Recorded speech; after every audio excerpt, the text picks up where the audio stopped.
Everyone thought 2026 was going to be the year Timothée Chalamet fully locked in his place as Hollywood's untouchable golden boy.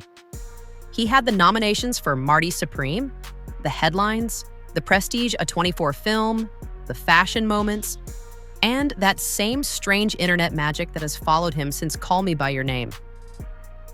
But somewhere between the campaign trail, one badly received comment, and a brutally awkward Oscar night, the vibe around him changed fast. Suddenly, people were not just praising him, they were questioning him, mocking him, and asking whether the industry had finally started to cool on him. And that is what makes this moment so interesting. Because this does not feel like a random bad week. It feels like the first time his image has actually looked shaky. Just a few weeks earlier, the story around Timothée looked completely different.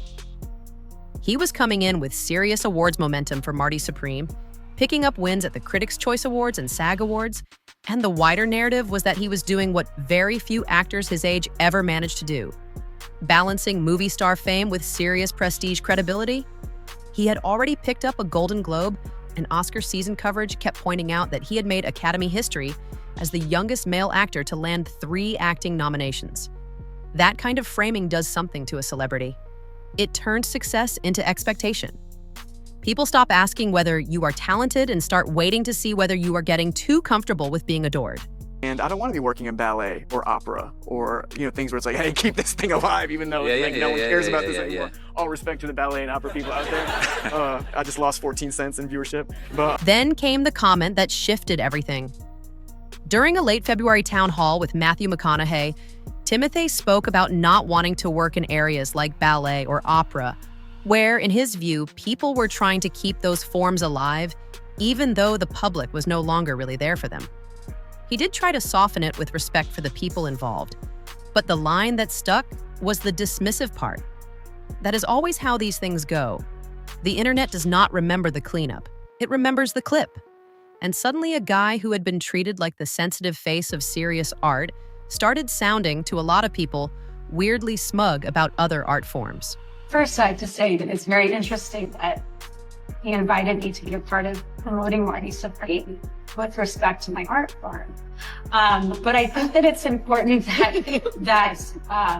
we acknowledge that, yes, this is an art form that is not popular and a part of pop culture as movies are. And there's a reason that the opera and ballet have been around for over 400 years. What made it worse was who answered back. This was not just social media doing its usual thing for 24 hours and moving on. Misty Copeland pushed back. Gustavo Dudamel called the take ignorant. Institutions tied to ballet and opera pushed back too.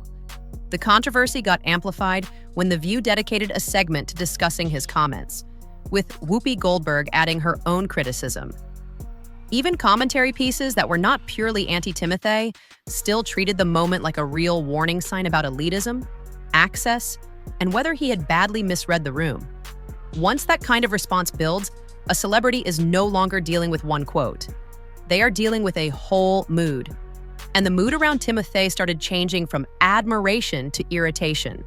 But I also don't like to go where this is like opera or ballet, but it's not some Keynesian, I don't know if that's the right economics guy to cite, but I'm not like, survival of the fittest or anything like that. But I'm also like, I don't want to beg people like, hey, we in Hollywood need your, you know what I mean? Anyway, I shouldn't say it like that. But you're selling it the way Marty would sell it. Absolutely. And that was the real danger here.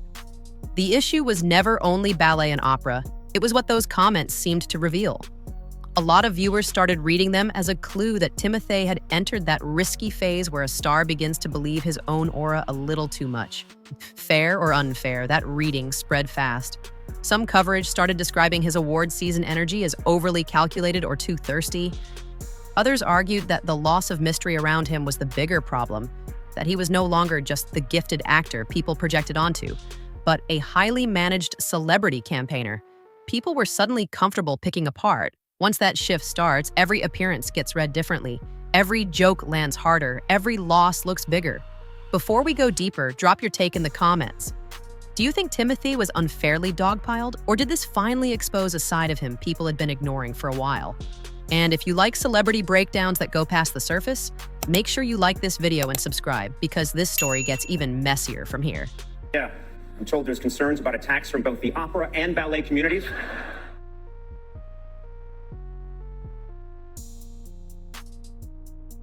Oscar night should have been his reset. A big smile, a classy appearance, maybe a win, and suddenly the backlash looks overblown.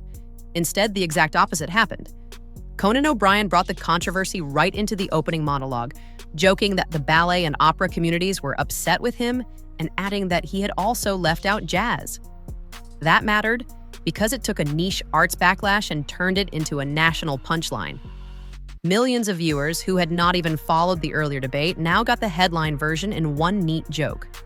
And when a controversy becomes a host joke at the Oscars, it stops being small. It becomes part of your public image record.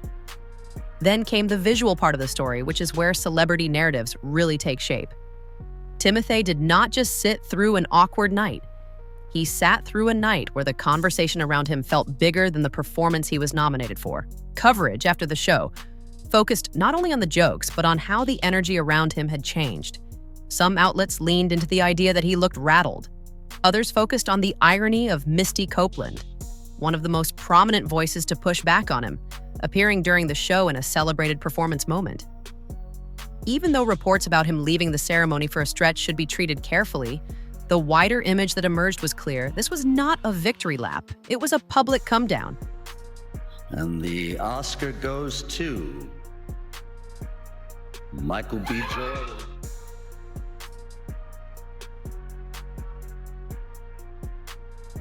And then the loss hit. After months of momentum and all the talk that this could finally be his year, Best Actor went to Michael B. Jordan for Ryan Coogler's Sinners. On paper, that is just an awards result. In celebrity storytelling, it meant much more. It made the whole season look like a reversal. A star who was being framed as history-making, trend-defining, and all but inevitable suddenly looked like someone who had peaked too early in the race and lost control of the narrative by the finish line.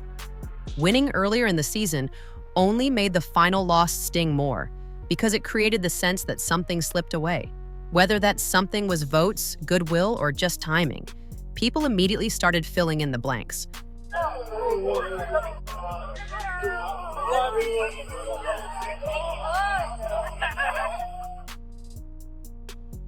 That is why the Golden Boy era is over angle works better than simply saying Timothée is canceled, because he is obviously not canceled. He is still famous, still bankable, still talented, and still young enough to come back from one bad cycle stronger than ever. But the untouchable quality took a hit. For years since his breakthrough in Call Me By Your Name and through his Dune franchise success, Timothée benefited from a rare combination. Critics took him seriously, younger audiences adored him, fashion loved him, and even his weirdness felt curated in a charming way. This time, a chunk of the public seemed to look at the same persona and see ego, overexposure, and a star who might have started buying into his own mythology.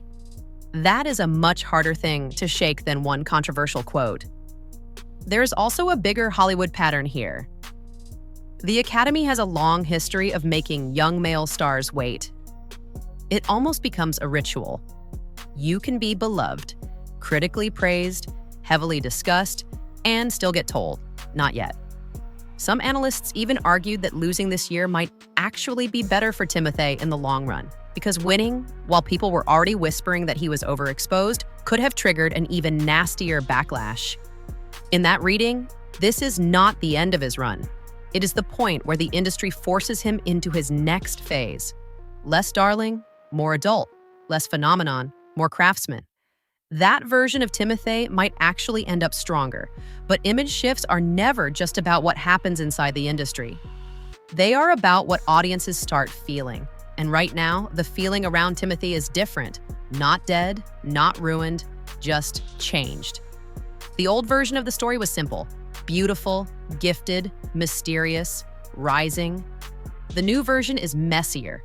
Talented, yes, but maybe too protected, too media savvy, too eager to control his own legend. That does not destroy a star. Sometimes it actually makes them more interesting, but it does end one chapter. Once the public starts seeing cracks, they cannot unsee them. And the next project, the next interview, the next red carpet, all of it gets viewed through that new lens. So Maybe the real question is not whether Timothée Chalamet's golden boy era is over.